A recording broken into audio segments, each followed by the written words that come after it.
accent. I tried. Is it? Can you hear us? Switch mics. Yeah. No, I think they're too close. Hello. That's better. better. Okay. So the strange accent. I come from South Africa, but I am a citizen. I've been a citizen for a long time. Hey. Anyway, my story is about my son. He was born with multiple holes in his heart, and they estimated like 25 holes. And so we were in and out of hospital all his life. And when he was 8, he had his first heart attack. And that was in 1980. And I was a new Christian, because beforehand I knew God and I knew of God, but I didn't have him in my heart, and I hadn't realized the depth of what God is all about and how our relationship can be so intense and so fulfilled with God. And anyway, I was 3 months a Christian, and Philip had this heart attack, and he was in a city 2 hours away from where we lived. And we had a steakhouse and catering business, and I had a younger son. Luckily, my parents were involved in the business with us, so they could take care of my son, and I had a support system. So anyway, I'm putting on my makeup in the morning, getting ready to go to this hospital 2 hours away and stay in Pretoria. And as I'm doing the makeup, I get this thought in my head: what if Philip dies? What if my baby dies? And I just crumpled on the floor in fear and terror, wailing, literally. And with that, a thought comes into my mind, and at the time I didn't know it's the Holy Spirit, but the thought comes, I will never leave you or forsake you. Now, first of all, the thought was, fear is not of God. So I got up, and I was so indignant, and I told Satan to voetsak. Now in Afrikaans that means, you say that to a dog when you want it to leave. You tell it to voetsak. It's not a terrible swear word, but it's pretty powerful. So anyway, and then I got up there, and when you pull the plug out in a bath, and if you're sitting in the bath and how the water goes down like that, now you feel heavier and heavier and heavier. The fear left me like that. I could feel it leaving my body. And then the thought came into my head: I'll never leave you, forsake you, and I'll always give you the strength to handle anything. So I thought about it, and I said, God, you are going to keep me through anything that happens. You're going to give me the strength. But God, I'm begging you for Philip's life. And going back to the hospital, they said, take him out of school, he'll never make 10, and just let him play. And I said, no, he's going to grow up, and he's going to be alive for his life, however God's going to give him. And I stopped him having things like he couldn't go out at break time and play with the other kids. He had to stay inside, stuff like that. But we had many, many miracles happen. And I'm not going to go to all of those. I'm going to get to the end. The end came because of only 50% of his blood went through his body. The rest was heart, lungs, heart, lungs, heart, lungs. So in the end, he had terrible sores that would just break open on his feet and his legs. And they were going to amputate his legs because they were blue, and there was no... And I mean, with his holes in his heart, that would have killed him anyway. So I was living in California. Philip was in South Africa. That day that it happened, I was downtown LA doing my thing with all the fabrics there, and I love fabrics because I actually qualified as fashion designer. I married a caterer and ended up catering. What does life do to you? So anyway, so my mom phones me on my phone and she tells me, Philip's dying. She couldn't tell me that he was dead. He's dying. And I had to drive on my own from the garment district to where we lived in Irvine. And I cried so hard that I couldn't even see the road properly. And I think I should never have done that, but I was just so devastated. And when I got home, there I had my second husband, who wasn't Philip's father, but he's hard of hearing. In fact, I'd say he's deaf, he really is. And he's got no people skills, and he didn't know how to comfort me. He didn't know what to do. So in the end, I left him there in California, and I flew to South Africa on my own. When I got there, the family was there. The in-laws were so upset and so devastated that I had to take over and organize everything. The ones that wanted to speak at the funeral couldn't speak. I mean, his wife wanted to speak, but she couldn't speak. So I stood up and I gave a eulogy for Philip, which I didn't even prepare for, because I didn't think I would be doing anything. You know, they all had it organized. So I had to take my grief and take my wanting to grieve and just bury it and manage. And then, so that all went, funeral, everything like that. And coming back to California from Johannesburg, I got on the plane and there was a man sitting next to me, and he had a lovely face and everything, and he said, well, are you going home, or are you, I said, I'm going home, I've just buried my son. And he was like, and I witnessed to him. I witnessed about the 27 extra years that God gave me with Philip when I asked him, and how they'd had a child, which was a miracle. All these things that had happened, I witnessed the whole way back. And he said, I am a pastor at the University of California. I am the campus pastor. And I said to God, am I going to be able to sleep on the way back? And he said, no, you, I can't remember his exact words, but yeah, I have something for you to do. And he said, I have never been ministered to like you ministered to me. So immediately I realized, well, I was lucky. I could talk about Philip there, and this guy just listened, and listened to everything. So that is so important, is letting somebody talk, and talk about their experiences, and especially their good experiences with their loved ones. So for me, coping with Philip's death, first of all, because I buried everything, I would go shopping.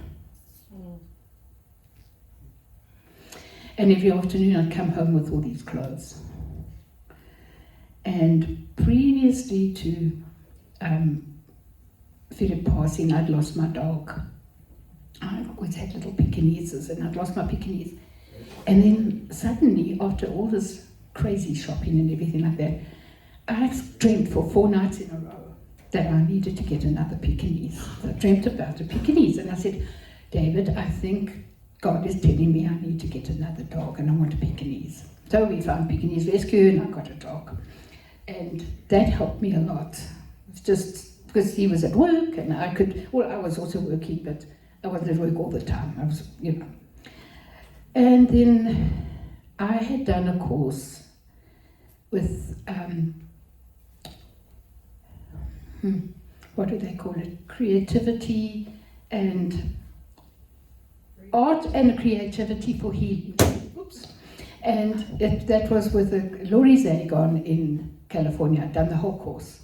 So I'd started working with battered women and children and taking them through the process of working for like 13 weeks. We would do a thing, working through the battered women and all of those sort of things. And then I worked at Phoenix House with the teenagers that were cutting wrists and anger management and stuff like that.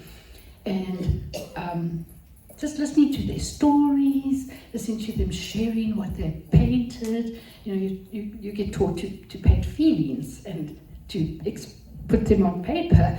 So I started doing that for myself. And it always involves God in everything, you know, or as if you're doing it with other people that don't know God, whoever they think is their higher being, whatever, you know. But I know that God is the one that helps us. So I started doing that for myself, and I would paint my feelings every day, and I would express them. I would write it on paper as well. I made a journal, and it was amazing how gradually my paintings got less and less dark, and I was able to transition from all that hurt and all that anguish and all that pain to being able to do the happy times. So music, poetry, whatever that we have available to us to help us along the way really helps. It really does. And speaking to other people and sharing their grief and doing the grief workshops using the art process has helped me grow so much more in my empathy and my feeling. In the beginning, I had a lot of problems because I would take home the secondary trauma. I would take their trauma home with me and I would cry for them. Now I can do that. I can cry for them and feel for them, but not like it was making me fall to pieces. And that is something God grew me through. So that's basically my story. But I'll tell you one of his miracles. When he was about 15, 16. Oh, first of all, he had terrible scoliosis. So he had a 63 angle bend and a 68 angle bend on his back. It was like a S. And they said he will be in a wheelchair if it doesn't get stopped, you know, put a Harrington rod in. So, but the chances with his heart problem is that he will die on the operating table. So we spoke strong for a long time with Philip and said, what do you want? What do you want? It's your life. He says, Mom, I want the operation. I don't care if I die, but I don't want to be in a wheelchair. So we said, okay, we'll go ahead with the operation. And we knew about it for about 6 weeks before it was about to happen. And we stood up in church and asked for prayer. And South Africa, you know, the prayer chain is very strong and it operated lots of old ladies and that just pray all the time and, you know, they intercede and it's just wonderful. So it got spread out through all the churches and we got phone calls from all over the place. And I'm going to say it in Afrikaans because it sounds good. Hi, meneer Olofse. Ons het gehoor van jou kind. En ek wil net vir julle sê, ons bid, hoor, wanneer is die operasie? So basically what that is, Mr. Olofse, that was my husband's last name, Olofse, my first husband, we heard about your son, we heard about the operation, and I'm going to tell you that we are praying all over the country, we're praying, and when's the operation? So my husband explained, Monday morning, 10 o'clock in the morning. So Saturday we had to take Philip up to Johannesburg, which was a 6-hour drive. Wow. And he's lying there with his great big what do you call it, cloth thing, you know, that Body cast. Yes. Body cast. yeah, that big thing, vest thing on, and up to here, down to there, oh, terrible. And in the heat in Virginia, ooh. But anyway, so we take him up, put him in the hospital. Monday morning we go in to pray. My mom has flown up from Cape Town and all of that sort of thing to pray, and he's gone when we get there. He's not there. And so, where's my son? Where's my son? He said, well, this is order, so we had to give him the pre-op shot, and his heart reacted funny, so we've got him actually in theatre monitoring him. I don't think we're going to go ahead with operation. So I'm sitting outside waiting, and I couldn't even pray. I was like, out of it. Next thing, 10:10, the theatre nurse comes out and she says, I just want to tell you the most incredible thing happened. At 10 o'clock on the dot, Philip's heart went normal. We are going ahead with the operation. So, miracle, right? Then, that was when he was 15, and when he was about 17, 18, for some reason he decided to climb over a fence, fell in a hole, dislocated his foot that was completely facing the other way. So, my husband phones me at work and says, what must I do? So I said, take him to the hospital, let them see him, I'll meet you there. So left work, luckily I had a company car, and drove off, got them at the hospital, and there they are, Philip sitting in the wheelchair, and the doctor comes up, oh, don't worry, Mrs. Wilson, we'll just give him some anesthetic and we'll pull the foot right. I said, have you listened to his heart? I said, no. And you could hear, if you put your ear on his chest, it's going doop, shoop, doop, shoop. You didn't need a stethoscope to hear that. So they listened. Oh, okay. We'll give him an epidural. I said, he's got a Harrington rod in. Can you do an epidural? No. Now this is South Africa, okay, so things are a bit more casual there. They said, all right, Mrs. Olofse, he's in bed 10 in ward so just take him down there and put him in, there's a cage there, etc., and we'll come back. So they come back about 10 o'clock that night. I've got him in bed, this was about 4:30 in the afternoon. They come back eventually, I'm just sitting there talking to Philip. Peter had gone home. And the doctors come in, all of them, they say, right, let's have a look. They've got the lights on, they put in all the x-rays. And they say, okay, let's have a look. They take off the blanket, lift up the thing. The foot's in place. Wow. Praise God. In place. Praise God. That's my God. That's right. Thank you, Mickey. Thank you for sharing your story. What a powerful miracle. Lots of miracles for your son. Yeah. Mickey also made that wonderful lentil stew, so we can thank her. And she's also willing to be a hugger at the end, and she gives the best hugs ever. Thank you so much, Mickey. Love you. Appreciate you. It was an honor. Oh, good. Well, it's an honor to have you speak, to share your story. Okay, well, we are on the home front, so to speak. And we've already gone over sitting Shiva, which is how many days? 7. And we've already gone over Shaloshim. Anybody remember that one? 30 days from the time of burial. Yeah, wow, you guys were listening. That's great. And so, just to let you know, I know people get really sleepy after lunch. I can, we all feel the eyelids starting to go. I know how it is. But so we're only going to do we're going to do I'm going to be talking for a while, and then we'll have some more Q&A, and then we're going to go into the last hour, which is a ceremony that we're going to have called the Path of Mourning, and I'll explain that more in detail. And we're going to play soaking music. I'll be saying some prayers over the microphone. So you can be active during that last hour in a way. You won't feel so much like you're fighting sleep after lunch. And it will be a very special time. So if you can just hang in there, just got a little bit more to go.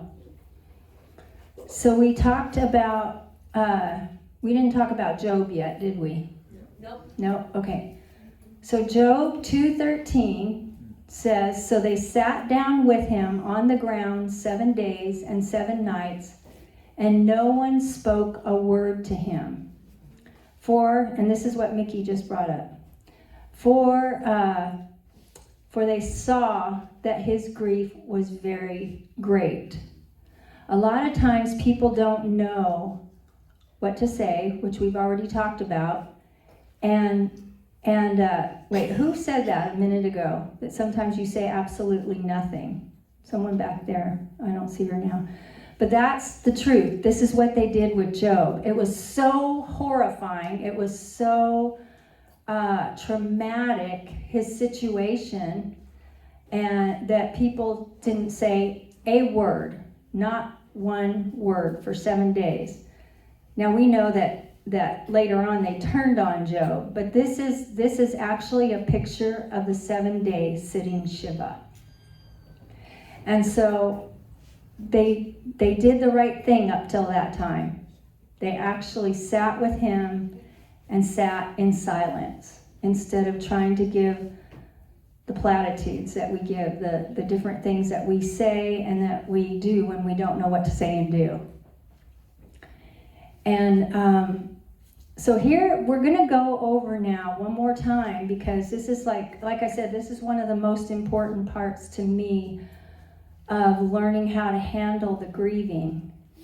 And then I'm going to take some questions before we go on to the ceremony.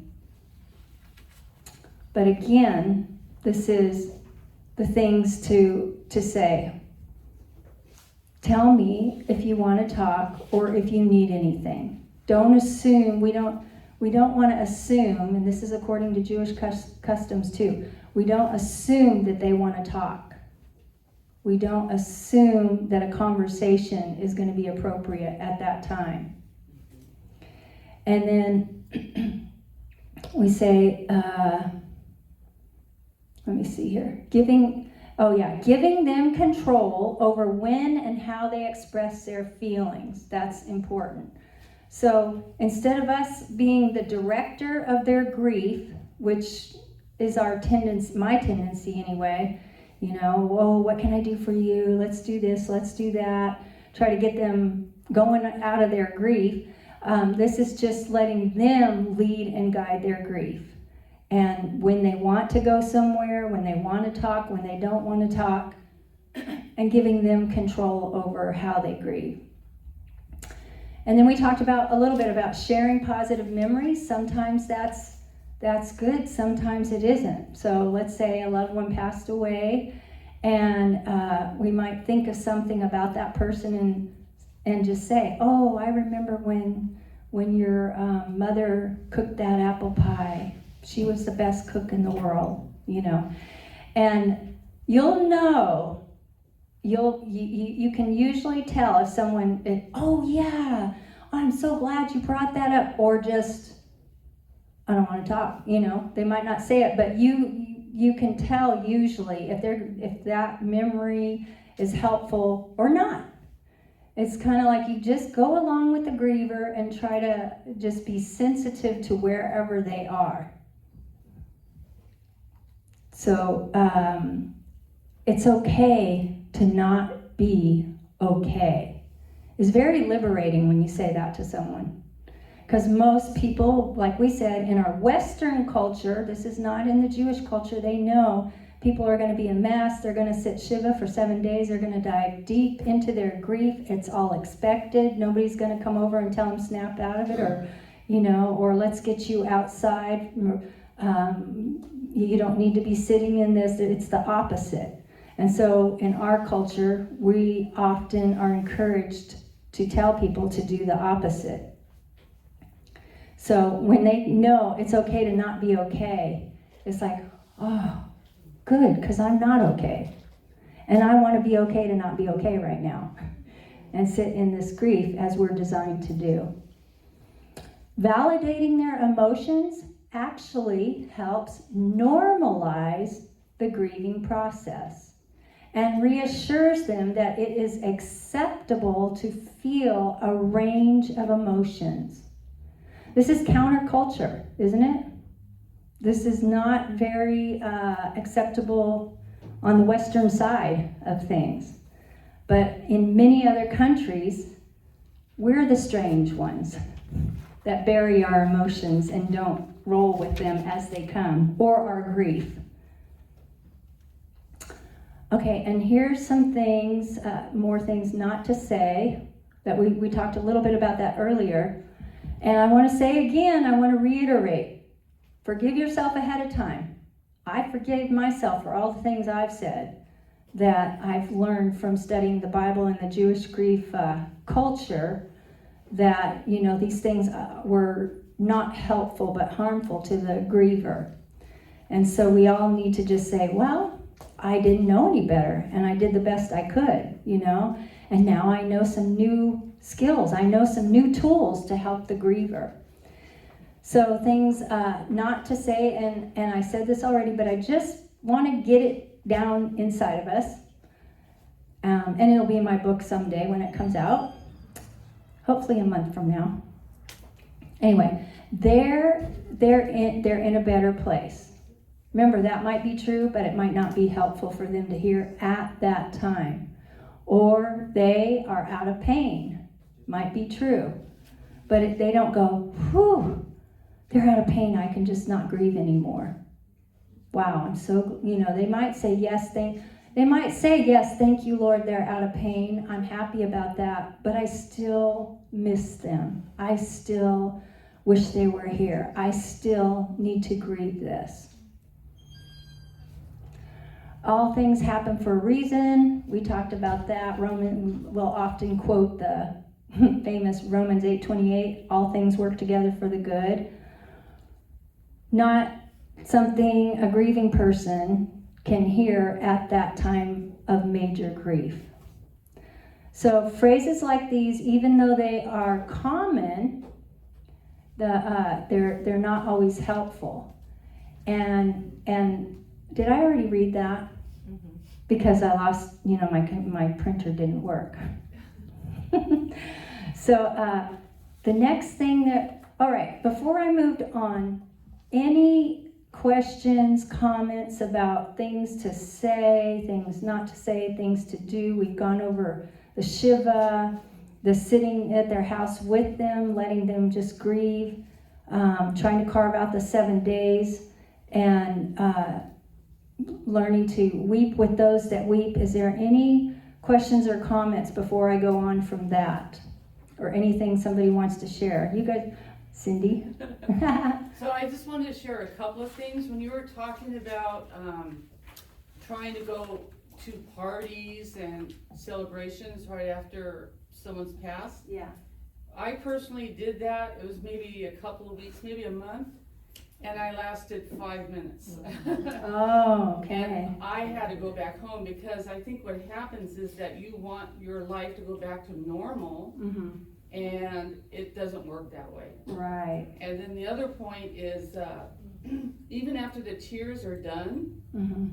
and you're kind of going through life afterwards, you start feeling funky, you feel foggy, things don't feel right, and then when you said it's okay not to be okay, mm-hmm. that's exactly right. Once you accept that it's okay not to be okay, mm-hmm.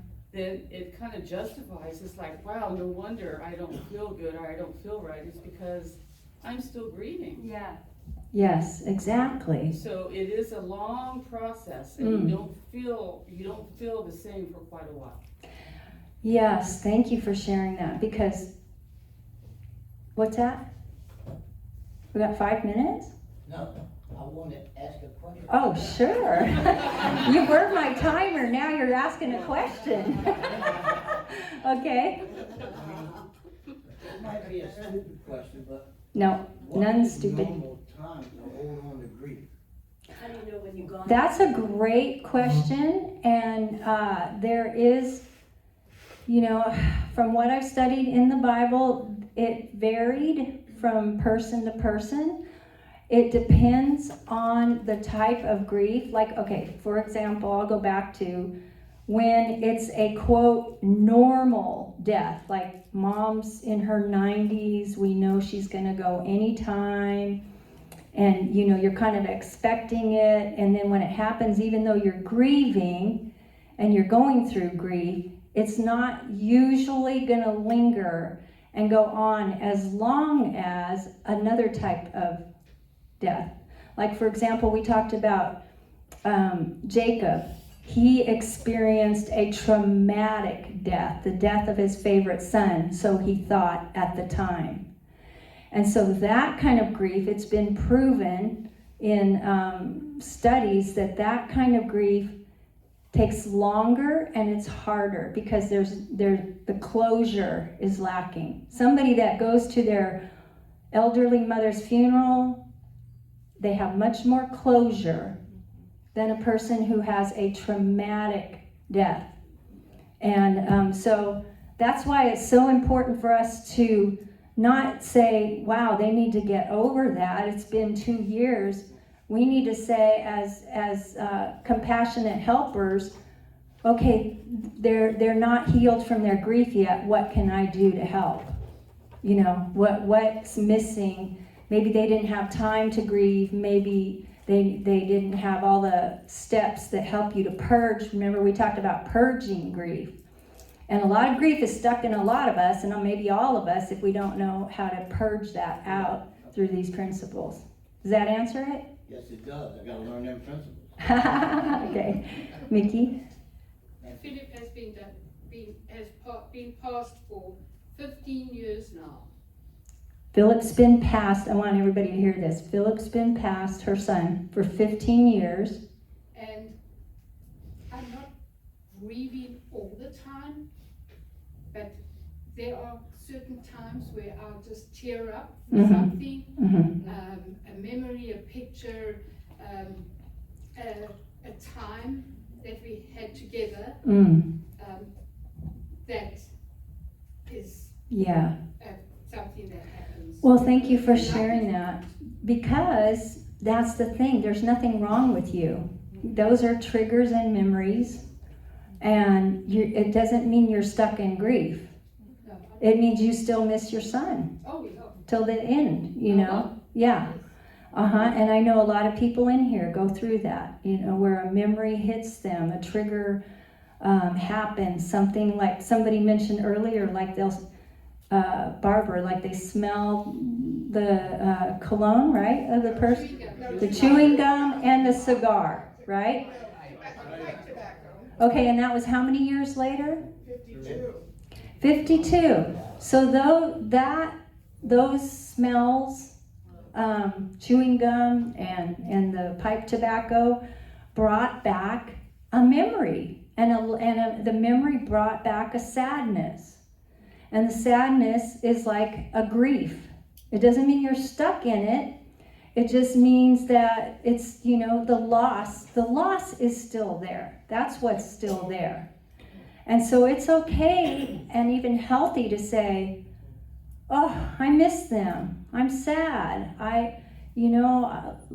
Maybe I don't feel like 52 years later I'm over it, but I love that person. I'm not going to ever try to get over it, It's still always going to be there as long as we're here on earth and the loss is there. I do have a person that I counseled for many years that was stuck in a traumatic grief, stuck.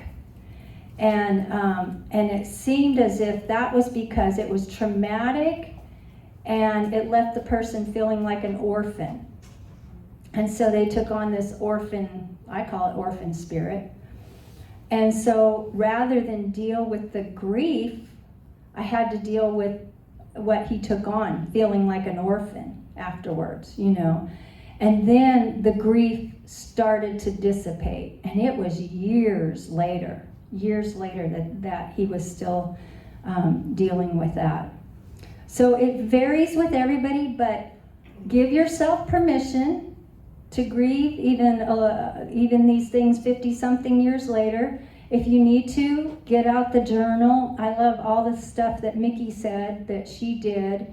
And that was purging the grief. It wasn't stuffing. The first part was stuffing, right? Because it was shopping. That's when we're stuffing the grief, when we're doing something to distract ourselves from the pain. So after she went through that phase, then she was able to veer over into these healthy modalities, healthy ways of dealing with the grief with art and art therapy, and then she was able to even turn it into helping others. Right? Yeah. So those were stages that she went through and eventually got to where she is now.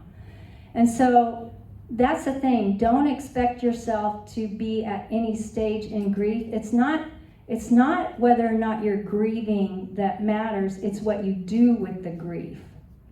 And like I said, it's what is not confessed and expressed. It's usually repressed and depressed, can even cause depression.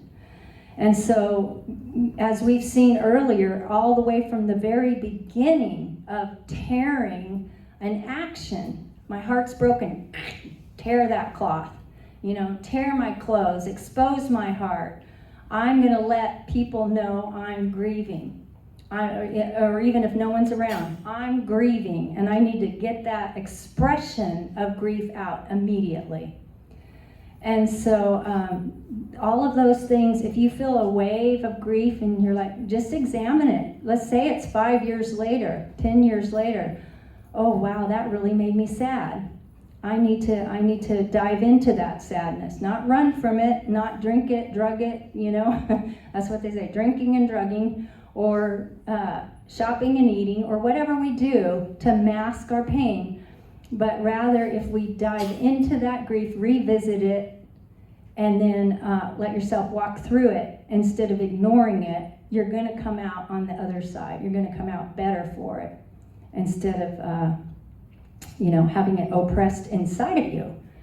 Because you can't, it's going to be there. It's going to, I know one of the symptoms of unresolved grief is sickness, autoimmune illnesses. There's all sorts of things. I've had them. Praise God. The major one I got healed of, which was called fibromyalgia. But yeah, there's all kinds of side symptoms that are related to unresolved grief.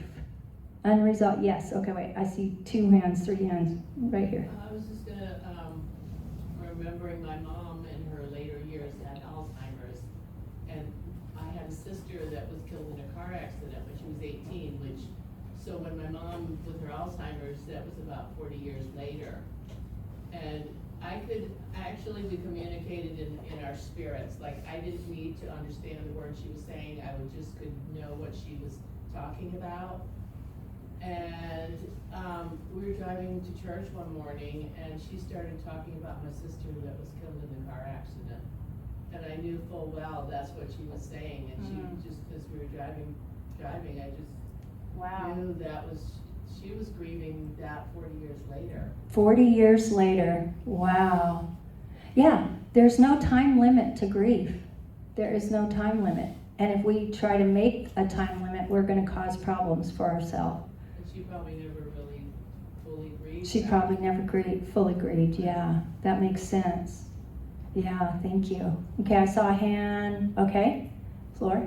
We did talk about a lot of death, our family, loved How about the loss of relationship, like a sister, your brother, Yes. within your family, you don't Yes. see each other anymore. Yes. So I heard somebody says that's not a part of grieving. Yes, it is. For your brother or sister who don't have no more relationship. Mm-hmm. So it's not just all about the death and all that losing things, but relationship, it's just part of that we have to face that too. Yes. And grieve for that, because it will never, it may not come back. That's it. That's it. It's like and we're going to talk about the path of mourning in a minute and the losses that you can grieve on that path. And that's one of them, Flora. I'm glad you brought that up, because there's, like we talked about earlier, there's losses in life of death, and there's losses of life in life. You know, the things that we talked about earlier, and Flora brought up another one where you may have siblings that you never are going to see again for whatever circumstances. That is important to grieve. I'm a big journaler. I do journaling. Get whatever you do to get the sorrow out, the grief out, is what you need to do. Everybody has you might pick a movie that you and your family watch together and cry through it, the whole thing.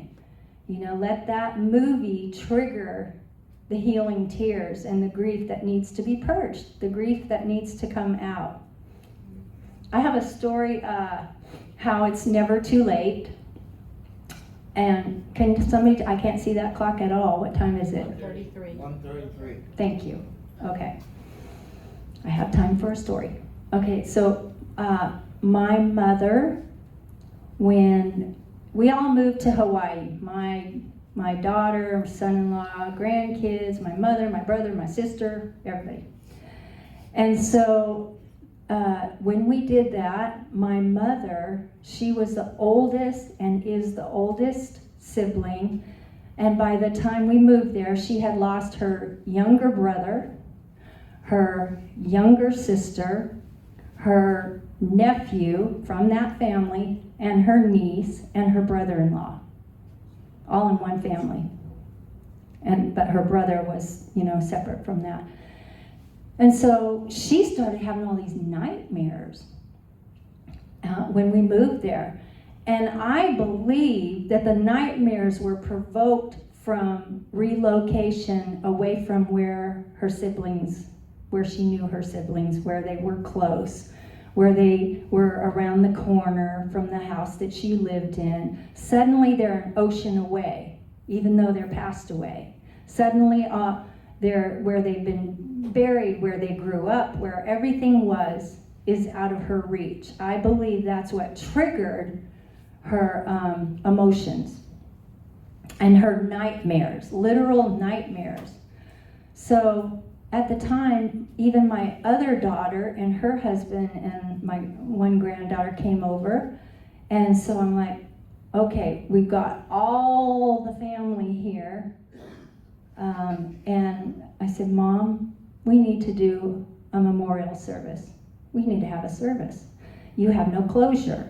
She said, okay. So we got all our pictures together and my mom got some memorabilia, some different things that her brother she had saved from her brother. She got all kinds of things out. We all did pictures and memories. And we sat there as a family and we shared all our stories, our memories, our pictures, our everything. And I led that memorial service and did some other things, and then we closed, and that was it. And believe it or not, after that, my mom never had a nightmare. Nice. Not a nightmare. And remember, this is years and years later that we did this service. So. What caused you to move to Hawaii anyway? Oh, that's a whole other story. Okay. All I can say is God. He's in the business of making me move around. Yeah, but that's just to show you that it's never too late. Okay, I'm going to talk about another sensitive subject, which is abortion. And I had a friend who could not get over the grief of that situation. And, you know, that's compounded grief because she knew she caused it. And so I think it was 20 years later, and she said, I can't get over this, you know, I'm just, actually, she came talking to me for a different reason, and then I probed and found out it was the grief of this baby. I said, we have to have a funeral. We're going to have a funeral. So we did exactly that, and it was like a supernatural experience in a backyard, under a tree. God parted the clouds that day. The temperature was perfect, even though it was hot as a blazes a few minutes before. And then we did the whole ceremony, and then and I noticed she wasn't crying. So all I did was start singing Amazing Grace, and bam, the tears fell. You know, I wasn't being a wailing woman, but I knew what to do to help her release the tears. And afterwards, that changed everything. Her grief was cleansed, purged, healed, resolved. Sometimes it's not that instant, but in a lot of cases I've seen, if we really take a dive into the grief, dive into it, don't avoid it, but really go into it, then they're much more likely to heal that much quicker. It's amazing. I've watched so many of these situations where people were stuck. It's like, what do we need to do, Lord? Every situation is individual. Like the person that shared, you know, going back to her hometown and visiting everybody. That was her closure. So whatever you need to do and whatever you can do, you can't always find closure in simple ways. You know, it's like you can't go back maybe to South Africa, you know, you can't go back to certain places, but ask the Lord for a creative thing that you can do in order to purge that grief and to heal. A lot of people go to the ocean. A lot of people, I've had people do ceremonies where they write out a story or to the person that I miss you so much, I can't believe you're gone, life is not the same without you, I'm still grieving you to this day, you know, whatever you need to say. And they've made a copy of it, and then they take it to the beach and burn the copy in a fire and just say a little prayer of goodbye. You know, there's all kinds of creative ways to purge our grief. And those are just a few. So, any other questions or stories, or I can't see that time, I'm going to look again. 1:40. Oh, we have time for a couple more questions or testimonies. Oh, I'll let you know when you got 5 to go. Thank you. You've done great. Yeah, this has been a fun crowd. I want to just thank you all ahead of time because it's you've been very interactive, and I appreciate that. What's the most unusual grief process besides that movie that you talked about? The movie? Besides the movie, what is the most unusual journey of grief that you have been allowed to experience? Well, this isn't that unusual, but what just popped in my mind is I've never done an animal funeral before, and now I have. All right. Yeah, and so we had the box of ashes there, and we had the pictures out, and we talked about the memories, and then we did the burial ceremony, and it was very meaningful, and a lot of people need that kind of ceremony closure for their animals. A lot of people do. It's just, I've noticed that some people, they have not gotten over even their animal, you know, and there is no judgment there because a lot of times an animal is just like a person to them. And so, yes, Barbara. My daughter has a service dog of 16 years, and he just died. Oh, She shared with me, we don't have a real close relationship, but she shared with me that she has a home in Belize also, besides, and her businesses are in, Kentucky, or Tennessee rather. But anyway, she had to travel to Belize, and she got the feeling she shouldn't take her dog with her. And she left him home while she was there. He took sick, and anyway, she said one thing with FaceTime, she was with him through his whole time on FaceTime wow. till he passed. Mm-hmm. But this is one thing, that's fortunate today, Mm-hmm. is being able to be with a loved one and Mhm. seeing and give them permission or Yes. also. But when you brought up pet, I wanted to share it because I know it's extremely traumatic for her. She's diabetic, Yes. and this dog, one thing, her blood sugar drops in her sleep. Oh. That could put her in a coma, Wow. and that's the one thing, the dog would wake her up. Oh, yeah. The other thing that she has is that, I don't know, some kind of monitor that her husband is able to then notify her, Mm-hmm. that her blood sugar has dropped. He'll Mhm. call her on the phone, and, cause something goes off on his phone. Yeah. From So- it, but, that's kind of her backup. Yeah, so it's almost as if it is as if the dog saved her life, was a Right. part of saving her life, and what a loss. Yeah, that's huge, but I'm glad the FaceTime thing I didn't think of. That's really, Yeah, and Powerful. I've used FaceTime because I do end-of-life care, uh-huh, and I've been with family members when also some family members can't handle that. yeah, Those last days, hours. right. And that, where I've used FaceTime, with family member to say goodbye, or just Oh, on the that's- phone to be yeah. able to, those last words to the Oh, that's deceased good. person, that we've used it that way. That's another way to be present. Yes, thank you. Okay. I was Right just here. gonna ask,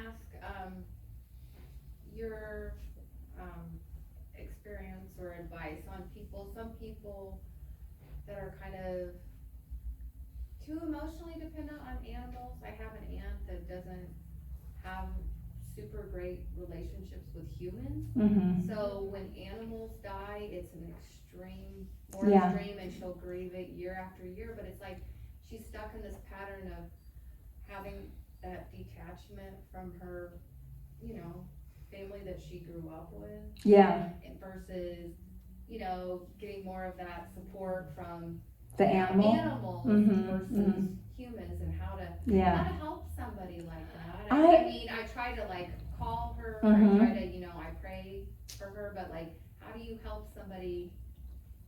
I don't know if you can.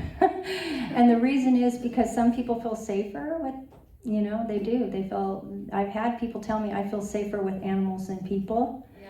And I think that just the best thing we can do is be a safe person. Right. If people feel safe with you, and there's a whole, I do a whole thing on safe people. And it kind of goes along with safe grief, being a person that's safe to grieve around.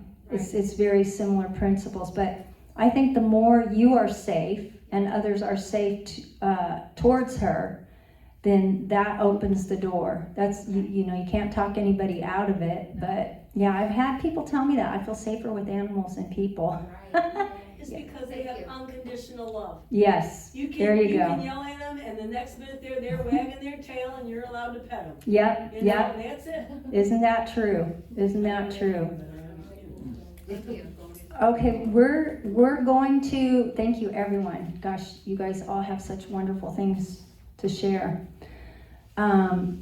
We are going to transition, but I just wanted to make sure I covered everything that you all had questions about or anything like that before we transition to the mourner's path. Yes. I have two incidences. Of course, one would have to be my own grandchild who died many years ago, and the mother is still grieving. And then I have a new person who just lost their 9-year-old son. After going through leukemia and was about to ring the bell, he caught a disease which is like 99% you should never get. And that's coming up the first weekend in March. And what do you say? What do you do? They're gonna have like a carnival for him, like in honor to raise money for whatever, you know? This is what I do in a situation where I know something. I'll just say, hey, I know a big day's coming up for you. Can I do something for you or with you? And you can even tell me you went to a grief conference and you want to be there for them. And just make it real simple, but offer to be there. I've done that with many people that have a significant day coming up. And if I can't be there, I'll say, find somebody that you can spend that painful, significant day with and just let it out. Just get it out. Purge it. Don't suppress it. And don't feel guilty about it. Doesn't matter if it's 10 years later. It's your day. It's that trigger day that you just want to go through instead of avoid. And then you're going to be... Each time we allow ourselves to grieve, we're actually healing. I have to point it out. Kathleen did a seminar recently on frequencies, and it was really good. What hit me with it concerning the grief conference is the frequency of wailing, which we're going to talk about in a minute. But sound that comes out of our body, it affects everything, and it affects us. It affects us, that frequency of healing. I realized that the frequency of wailing, the sound of wailing, is a sound that will lead us into healing. And that really hit me. It's like, why do we not just weep little tears? We're supposed to wail. Big wail. And it's a sound that's going to break something, I believe, because I couldn't find any information on this. I looked all over, but her study just proved it to me, her talk, that this is something necessary for healing, our healing. And that's why when we don't do that and we suppress this sound, this frequency from our body that's supposed to come out, then there are consequences to that inside our body, mainly inside our body. Yes, Deb.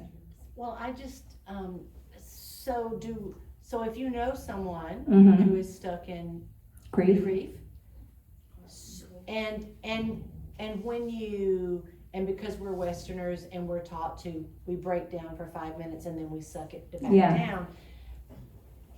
So do you say to them, you have permission to cry? No? I mean, do you encourage them? How do you encourage? Okay. Do you encourage? That's a good question. How do you encourage someone to get those tears out if they haven't already, or if they need to get out more, right? I have a few examples of that one. One is, I had a friend, she's already in heaven years ago now, but we realized that we had a sound that we needed to get out because of all our devastation, frustration, trauma, blah, blah, blah, it wasn't just grief. We went in our car, I drove, and she was the passenger, and we did scream therapy.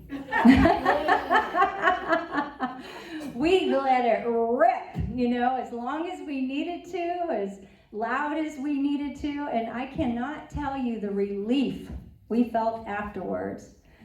So get in a safe place to make that kind of noise. I have led I've become a wail. This girl who was taught good little girls don't cry, I have learned to lead people in wailing. Okay, the Bible says, weep with those that weep. It's not a weep, it's a wail. Yeah. It's not just a little, shedding tears quietly next to their side. And I can't tell you how many people I've started the wail with, and it broke the wail for them. And they started wailing and weeping the way that they needed to for years. So I'm proactive about it, but I would say, make sure you are in a place where they don't feel inhibited, where they don't feel like, oh, so-and-so's going to hear me. I can't make that much noise. You know, find that safe place to have that release of that frequency, that sound that needs to get out, and be as loud and long as they need. I blow the shofar, you know, and that, I know that God has called me to let that frequency out into the atmosphere. And and little did I know He'd also have me wailing for people. I never had a clue that part was coming for someone who was taught not to cry most of my life. Most of my life I was not allowed to cry because of the lie that was operating inside my head, sowed from childhood. Anybody who hasn't had a chance to say something, want to say anything? Anybody else have a question, a comment? Yes, Mike. You do know the reason that they told you that is because they didn't want to cry. Yeah, exactly. You're right, Mike. I'm not sure, but I was wondering, is it grief a kind of addiction?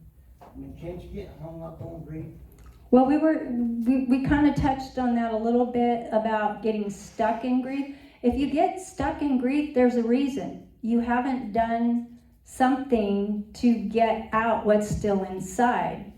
So when you are able to release those things that are in there caused from the trauma, the loss, you know, and a loss in life, like we talked about, a job, a divorce, a pet, all kinds of losses. If we're not diving into the feelings that we're feeling and properly getting them out through journaling, through whatever process you need to grieve, then you're stuck. And if you're stuck, that means you haven't fully purged out the grief. Yes, Phyllis. But then you do make an agreement again with a spirit of self-pity. Well, that's different than, I think that if they're having self-pity, then they haven't properly grieved. It's as simple as that to me. If there's people who haven't properly grieved are going to feel like a victim or a self-pity thing. That's why I don't allow it. I don't allow the victim self-pity thing. I just simply say this, you know what? Your grief is real, your sadness is real, but we're going to do something about it. Are you willing to take some actions with me to get rid of this grief? And honestly, I have a person that was not really willing to do the homework and was wallowing in the self-pity, and I had to say to him, you know, I can't help you. You want to hang on to this, and I understand why you feel this sadness, but you're not taking the solution. You're not diving into it. You're just still avoiding it and wallowing in what you said, the self-pity. So I do not, what do you call it? I don't sit in that with them. If it's self-pity, it's dangerous, and you got to test it right away. Are you willing to do? I'm gonna let some other people have a chance. Somebody else right there. We recently lost our 16-year-old, and and I've been having such a hard time with it. However, I just wanted to recommend something else to everybody while they're here. Is some intense, very intense prayer at, I don't know what other kind of places, but at our church at Flowing River at the Healing House. Yes. I don't think I would have gotten this far, and I have so much farther to go. But it helped a lot. Yeah. Answer a lot of questions, get me through a lot of things. But I have a long way to go, but that is it's just the biggest recommendation I can give you. I agree with that. Yes, Flowing Rivers has a healing house, and I know lots of people that have had breakthrough as a result of going through that ministry with the wonderful intercessors, prayer warriors, Kathleen trains them all. My son had a miracle there, a bona fide miracle, being run over by a drunk driver last year and nearly dying, and he could not use his leg. It was gone.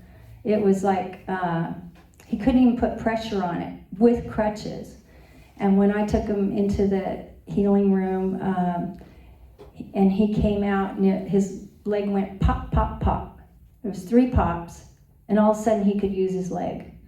Well, hallelujah. Yeah, all of a sudden. That healing room, yes, that's another place to, if you have unresolved grief, you're going to get wonderful intercession, healing, ministry, and it's another part of the puzzle. I agree with that. So, yeah. Says one of the volunteers of the many, right, that are there. Yes, you know the inside story, how wonderful it is. Yes, 3 minutes. Okay. Good. Let's thank Mike for the sound system. He's done a great job. And he's also been my timer. Okay, now 3 minutes. Okay. So this is the final part of this conference, this last hour. You don't have to stay the whole hour, but I'm going to read to you a couple of things to prepare for this. Okay, this is called the Path of Mourning. And we not only have a simulation of the path of mourning found in Jewish temple times, and the Wailing Wall. Where's Linda? She created this Wailing Wall for us. Thank you, Linda. I had a heart's desire for it, and she did it. And those pictures up there are mostly deceased loved ones of mine. This is something you can do at home, just to help you another level of grief. Just okay, I want to go through this. I want to remember this. I want to do something with my grief, and that's another thing you can do. So, has anyone ever heard of the Path of Mourning from the Mourner's Path? No? Okay. I want to show you a video. Don't let me forget. I got to show you a video before you go on the path. But this is from an article, and it's called Reclaiming the Mourner's Path by Anne Brenner. When the temple stood, the commonality of the various experiences of loss was publicly acknowledged.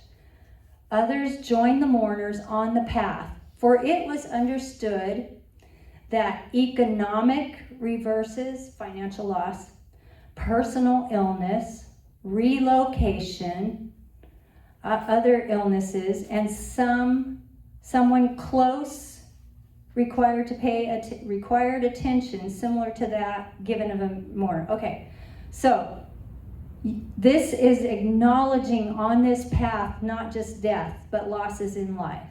This is what this pathway was for at the temple, specifically at the temple. And we don't have a temple. There is no temple in Jerusalem, but we've created, we might have to move a table or two, but we've created a path for you today. And we've also created, not really, but they exist, 2 cry rooms. I found that, I can't remember, a couple of conferences, people wanted to cry. They didn't want to go home. They wanted to purge those tears before they left. And wailing's allowed, but I would recommend wailing in the room far back there, that's the children's room. If you went all the way down the hallway and you turned left and you went into the left corner, it's a little kid's room, but hey, it might, have some privacy that you need. And you guys will have to figure out who's in there when. I just thought, well, heck, if I wanted to wail, that's where I would go. And there's another little side room in here too as well if you need any privacy. Okay, so this is what the path is for. And when the temple stood in Jerusalem, mourners had a place, a separate gate through which they entered and continued walking along, a special mourner's path. Can you imagine a path just for mourners? That's all it was for. As they walked, they came face to face with all the other members of the community who greeted them with a blessing. So they would be walking one way on the path, and then the greeters would be walking on the other way and would say these words to them. And they would say, "May the one who dwells in this place comfort you. May you find God in this holy place of comfort." Just real simple. Just those were the words that they would say. Nothing more, nothing less. So we're going to do that. We're not going to have those necessarily those comforters when you take this path. But what we have is scriptures all along that you can just look at, think about, and meditate on. We're going to have some music, and then you'll go around. I can't see. Is the path clear to everybody? It's going to be. Can I ask just one question before you go further into this? You said some of us that aren't going to stay. Is there a way to make a donation to you before? Oh, thank you, Phyllis. I forgot all about that. I've had several people ask me about donations. There's a basket back there. And Linda, did you have the thing that was going to say my Zelle and all that? It's here. Where's it? It's here. Oh, okay. So right back there, it tells you other options. You know, like I have Zelle, PayPal. I didn't put Cash App, but I have it. And Venmo, I have it too. I didn't put that one. Yeah, thank you. Thank you so much, because it'll help offset the cost of lunch and more. And Your business cards are back here too. what's that? Your business card. Okay, and my business card is back there. I know some people want counseling, and all I can say is email me or contact me on my text. And yes, thank you. I forgot all about that. That's a good. Any other orders of business? Oh, I don't know if you. What's that? It's after 2, I'll just let you know. I'm going in. I'm already going into. Thank you. I'm just heading right into the next one. Do you? If you haven't, does anybody have my little book thing, my book cover somewhere?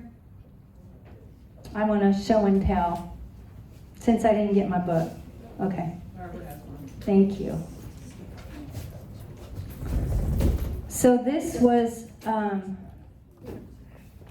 is something that I worked so hard to get ready on time, and it didn't happen.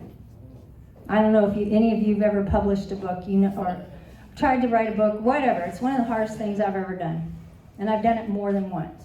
So, but don't ask for it, because I took it down from Amazon. Some of it's still out there. Okay, so this is going to be soon to come out, maybe within this month, I hope. It's going to be a 30-day journal through grief. So I have 30 days in there. And within each of the days, I have a scripture. And then I have usually a story. Some of those stories you will have heard in here a little bit. You'll hear more details in here. And then I have a reflection time for you to reflect and answer questions and make comments to yourself. This is for the grieving, for someone who's in the middle of grief or at any stage of grief. And then I have a prayer at the end, and that's for the 30 days. And then in the back of this, I'll have other information, as well as the list, the article about what to say and what not to say, and what to do and not to do for the grieving. Because that's hard stuff to remember. And so if you are interested in me letting you know when this is released on Amazon, be sure to leave your information here. And if you want to know anything else coming up with the grief topic, or possibly a collage retreat, to help another level of our grief. I know, and Mickey does art. There's probably all kinds of things that could come out of this to further our journey of grief. So that's that coming soon. Yeah. I'm hoping. Yeah. Okay. Any other questions about that? Don't forget the video. Yes, thank you. Okay. And so while you're doing this, like I said, you go around here. The path isn't as clear, but it's supposed to be like a circle here, like behind the chairs. And then you're going to come over to the Wailing Wall. Oh, wait. Does everybody have your little index card? There should be In your bag. Check your bag. Everybody got a bag? This is, has anybody here, you don't have it? Okay, is anybody, They should be in the notebook. in the notebook? They're inside the notebook. I just heard. Okay. So, has anybody ever been to the Wailing Wall in Jerusalem? Have you? Have you too? Okay. So you know that they stick prayers in the wall, right? And leave them there? Yeah.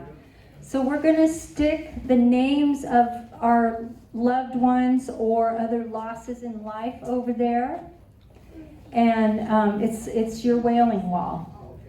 That's your wailing wall for your prayer. If you have a prayer you want to add to your grief, of your loved one, or whatever you want to do, that's your wall. And then when you're done with that, you come over here, and here is the, I can't ever say it right. Anybody know how to say it? Yahizid. The candle, the grief candle. I know how to say that. Okay. And what you can do, if you registered before the last 24 hours, then there's an official Jewish candle. Now you can light this and pray here and soak in the music or whatever, or you can just take it home. Either one, okay? It's yours. It goes on for 24 hours, okay? If you didn't register, there's still a candle. There's still a candle for you. So that's how it's gonna go, and then we're gonna have music, the music with the scriptures, and then, because I try to be an on-time person, as you guys can tell. That's why it drives me nuts. I can't see a clock. Huh? 10 after 2? Okay, and then if you're all still enjoying this time, yes? Oh, if you're all still enjoying this time and still wanting to be here in this presence, then I will wait until 3 o'clock and I will say the final prayer. So that is the plan. Oh, thank you. Yes, see, I knew I'd forget something. We are going, remember the Kriya? Okay.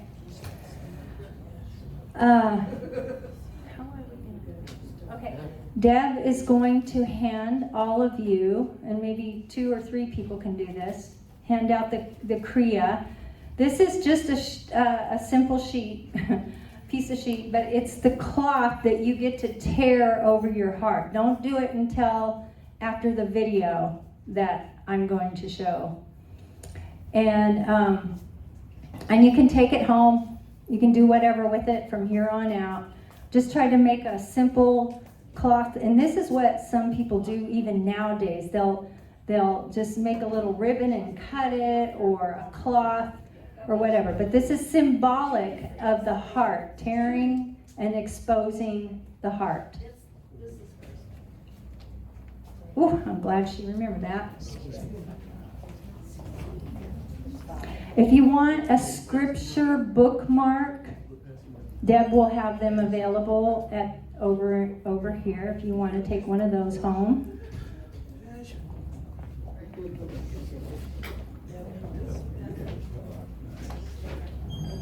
How do you spell Kriah, K-R-I-A-H. K-R-I-A-H.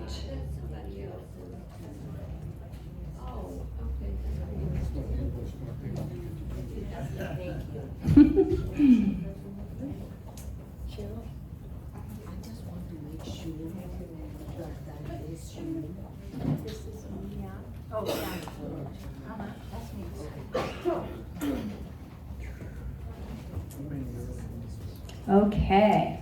Everybody got a Kriah? Okay, now next is don't let me forget to have you guys tear it. Yeah. Keep doing that, Cindy. I love it. I know you will see this video. Okay. I made this declaration for tears, and I actually had it published in a magazine. I wish I had more copies for you. I don't. Printer problems. I think those printers have demons. I'm not kidding you. There's always a problem with printers, or at least there was in the past. Okay. All right. Past tense. All right. So I'm going to do a declaration to release tears. That doesn't mean you have to start crying right now. This is just, you're putting it out there. You're just making an agreement, really, with the healthy part of tears, with healthy tears. And they call it therapeutic tears. There's a whole science behind tears I don't have time for, but it's excellent. If we ever have more time, I will bring it out. All right. Number 1, I declare that tears are good. So you're going to say this with me after I say the first sentence, okay? I declare that tears are good. I declare that tears are good. Because God made them. Because God made them. For our healing. For our healing. Tears are a gift from God. Tears are a gift from God. And not to be suppressed. And not to be suppressed. Shedding tears is not a weakness. Shedding tears is not a weakness. And it will even make me stronger. And it will even make me stronger. When I do release those tears. When I do release those tears. I have nothing to be ashamed of. I have nothing to be ashamed of. When I cry. When I cry. Alone or in a crowd of people. Alone or in a crowd of people. Men and women alike. Need to cry. Just like Jesus did. Just like Jesus did. My tears are precious to you, O Lord. My tears are precious to you, O Lord. Because you hold them in a bottle. And you count every one of them. And you count every one of them. Not one of my tears goes unnoticed. Not one of my tears goes unnoticed. By you, O Lord. Today I commit myself to the grief process. Today I commit myself to the grief process. That you have provided. That you have provided. I ask that you release me fully. I ask that you release me fully. Into whatever else I need to do. In addition to shedding tears. In order to be healed. Of the losses of life. Amen. Amen. All right. Okay. Now we are going to play where'd she go? Play the video. Where'd Cindy go? She'll be right out. Oh, I can't play it till she's out here. You know, I didn't have time to get into all about Jesus and his sitting Shiva over his cousin and the weeping and all of that. But that's all obviously a huge part of where where Jews are getting their Greek practices, but they don't even read the New Testament. Why? Because Jesus, Yeshua, did these things, just like every Jewish person would. Oh, you're back. Okay, after we watch this video, and I need to set this up for you. Okay. This is, I was praying a lot about, all right, women, you know, we kind of know how to get it going with the tears. And there's no pressure for anybody to cry here at all, believe me. But this is just more of an opportunity for whatever you want to do with your grief today. But I was like mulling over the fact that men are not allowed to shed tears hardly at all. And how, you know, what's the saying, real men don't cry, and all those lies out there. And then looking at other cultures where men, of course, they cry and they let it rip, just like Jesus, our Messiah, did. And so I was in Hawaii, and I saw the emotions of the Hawaiians and how they were very expressive over grief, over loss. They didn't hold it in either, but they had unique ways of doing it. And that's what I'm praying for all of us. Creative ways of grief in this Western culture that doesn't allow grief, hardly at all. So with that, we're going to watch this. And then we're going to let it rip with the Kriya. I need a Kriya. Anybody got an extra Kriya? There you go. Thank you. Everybody have a Kriya? Yep. Okay. All right, let's see. Korea.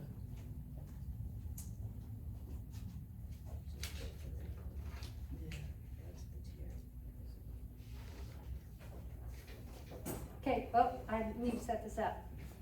This was at a Hawaiian funeral, and one of the students of these guys had died. So very young death. And I've seen this kind of ceremony break out all over the islands, both islands I lived on, over and over again.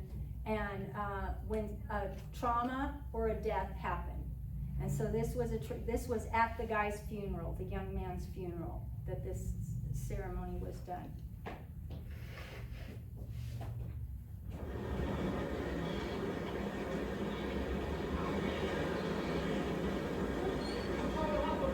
Wrong one. Hang on.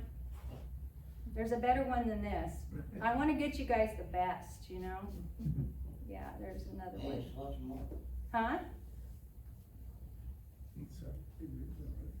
Okay, hang on. Here it is. This one should have the right one.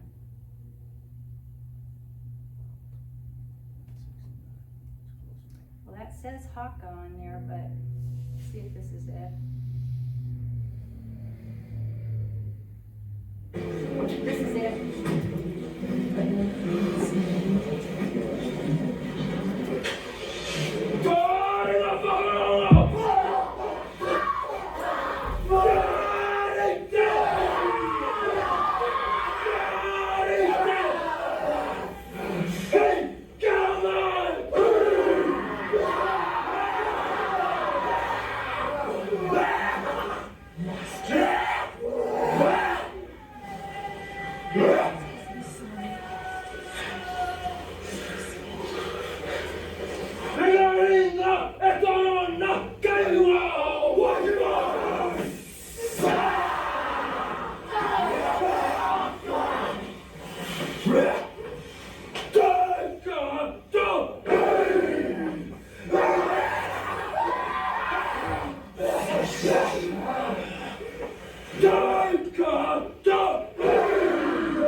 That was them getting their sound out over the grief of their friend that had committed suicide. You could see in one of the guys' faces that he couldn't hardly even handle it at times. You know, he couldn't stick with the dance and he was just overcome with the grief. But I guarantee you, they're getting their grief out. That is getting their grief out. And it's amazing how I saw that over and over again in Hawaii, and it struck me. It's like, we have nothing like that over on the mainland. It's called mainland, you know. And but it's automatic for them. They do this in the hospitals. When somebody's about to die or dying or wherever, it doesn't matter. I've seen it in my church there many times over death and other kinds of losses that people would do the haka. And sometimes the women do it too. The Maoris do it in New Zealand also. That's right. They do. We had a lot of Maori there in the church. Yeah, so once again, I think, you know, it's like, let's get our own traditions. Let's get our own grief going here. Yes? So what are they saying? Oh, I have to look that up again, Deb. It's all... Translation stuff. Yeah, it's all... But is it like no, a it's the personal same lament, thing. No, or- it's the same Okay, thing so it's over like- and over okay. again. Yeah, it's not personal words, but it's something just like we were talking about. When somebody dies, they do the Psalm 23, or it's them singing their song. It's them, the tradition that they have with that. Okay, so is everybody ready to do your kriya? And it doesn't mean you have to kriya. It's kriya actually, but I called it kriya for a long time because I didn't know how to pronounce it. And how do you spell it again, Cheryl? Kriah, usually. Yes. Okay. So, I wish I had my shofar. It'd probably be good to blow that just to let it off. Huh? Yeah, well, I can't, maybe I can do this. You are the lady of the shofar. Yes, I do like blowing that shofar. I could go get it. All right. There you go. Okay.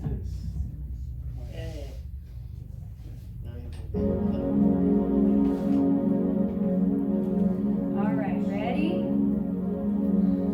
Lord, as we expose our hearts to you today, we just pray that all the things that are inside of us will be released and healed, Lord. You are our comforter. You are the one. You are our healer. You are our all in all. And so we expose symbolically our hearts today and give all of this pain back to you and ask that you would put us on the healing path, the healing mourner's path today. In Jesus, Yeshua's name. All right, ready? Rip, okay. Heart is exposed. Okay. Now what I'm going to do, you all are ready. If you're ready, you can do the mourner's path. But I'm just going to do something that I felt like the Lord told me to do at another conference. And I'm going to let out a sound. Okay? And it's going to be loud. So I'm going to warn you. It's going to be about as loud as a shofar. And anybody's welcome to join me in this sound or not. It's okay.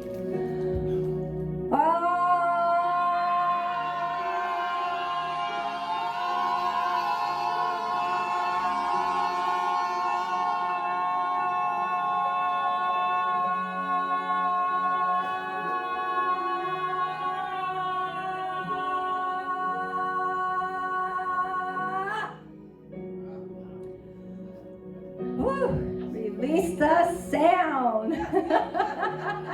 Hey, I got a lot out of me. Hope you did too. Okay, so that wasn't the haka, but it was the kriya. So let's all start the mourner's path. You're just gonna start over here and go around in the circle, right behind in between the table and those chairs, and all the way over here. And then you can put your pictures or your cards on there and pray. And then you can come back here and soak if you want to. Soak in the music. Oh yeah, don't forget the candles. They'll be here.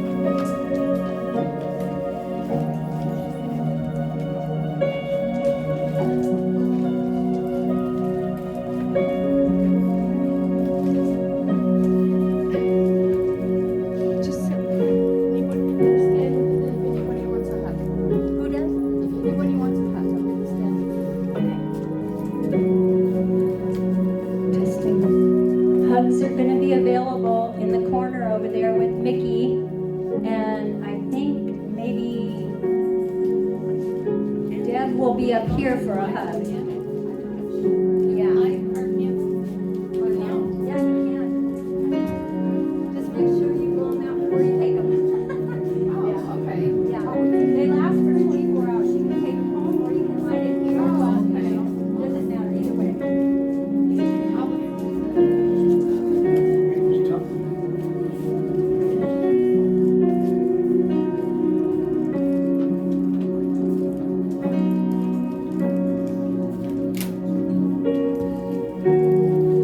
Thank you, my friend. I'm gonna run. Soon, very soon.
such a good piano player.